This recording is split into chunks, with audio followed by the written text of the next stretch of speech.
There is no doubt that our government and officials have lied to us about many things.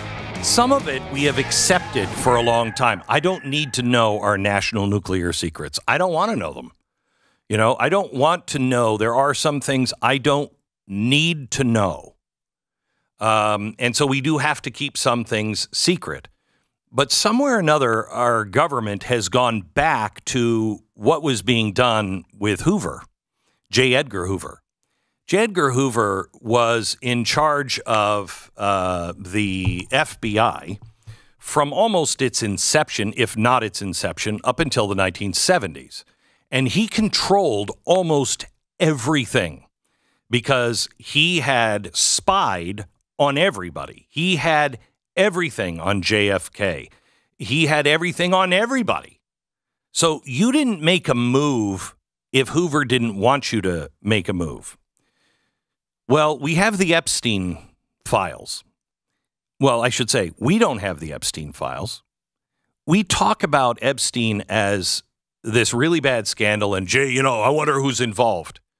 We have to stop asking, I wonder who's involved, and start asking, who has all of the information? Because I think that's as much, if not more power than Hoover had. This is all of the biggest names in politics from all over the world. Apparently, there are sex tapes that go along with it. I asked Kash Patel, who is the guy holding the book? Who has all of the knowledge and who has control of it? Listen to this. Hillary Clinton's email, wiped. Peter Strzok and Lisa Page's Lovebird text messages and phone calls, wiped. Special counsel Mueller's deputy, Andrew Weissman, his phone was wiped. Wait, how does that happen when I know NSA has gigantic data banks in Utah underground that captures everything? Well, good luck getting that. I'm not saying it's not there. Who are you going to get that? For instance, who is currently holding, this is way off the topic, but who has Jeffrey Epstein's Black Book? Black Book. FBI. But who? That is, I mean, there's... Oh, that's under direct control of the director of the FBI. Just like the manifesto from the Nashville school shooting of the Catholic school. Yeah. We still haven't seen that, right? It's not the Nashville police or PD saying we don't want this out. The FBI airmailed into that operation and said this is not getting out. Because they do that because this is another government gangster operation. All these local law enforcement communities get funding from the DOJ and FBI for local programs. And if you don't cooperate, you're not getting your $1 million for this, and you're not getting and that's a lot of money to these local districts. That's how they play the game. So your FBI director is the guy who has all the information. That is way too much power in an unelected official. That book should be made public. All of it. All of it. You know why we don't trust our government? Because they've proven themselves to be liars over and over and over again.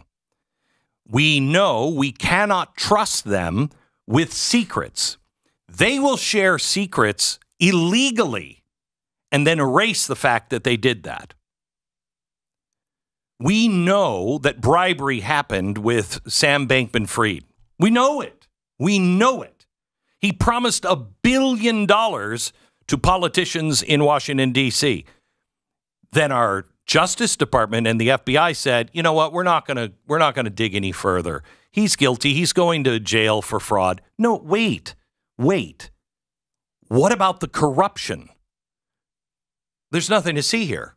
Well, we know that's a lie.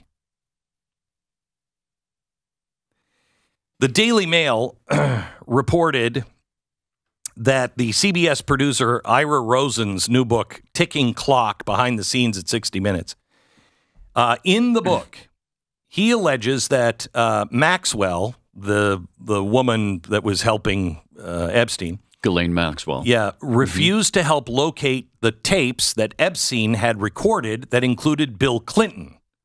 But he did imply that she did imply that they existed.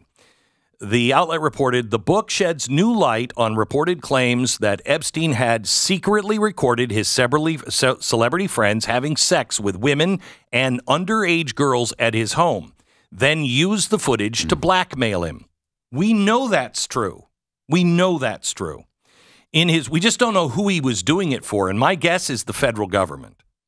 In his new book, Daily Wire reported, former CBS producer Ira Rosen said he asked in 2016 for the footage of Donald Trump that Epstein might have shot, only to have Maxwell respond, if you get the tapes on Trump, you have to do Bill Clinton.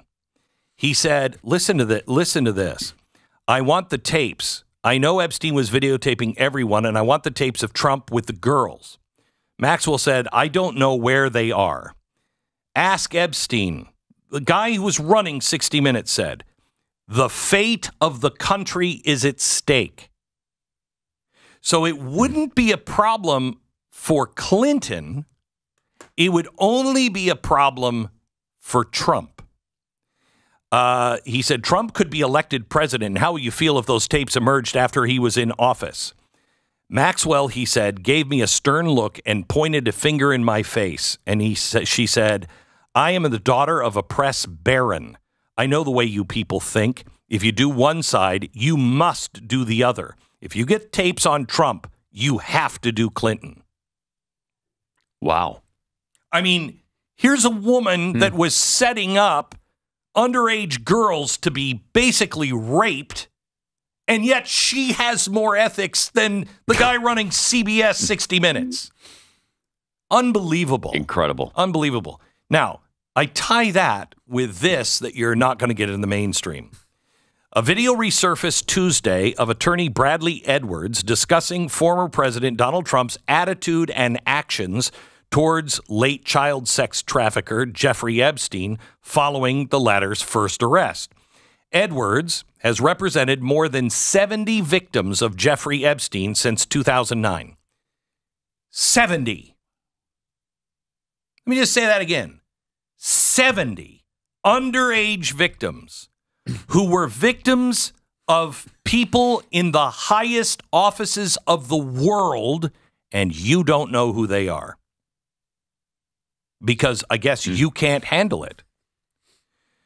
He's represented more than 70 victims of Jeffrey Epstein, is largely credited with helping bring the child sex trafficker to justice.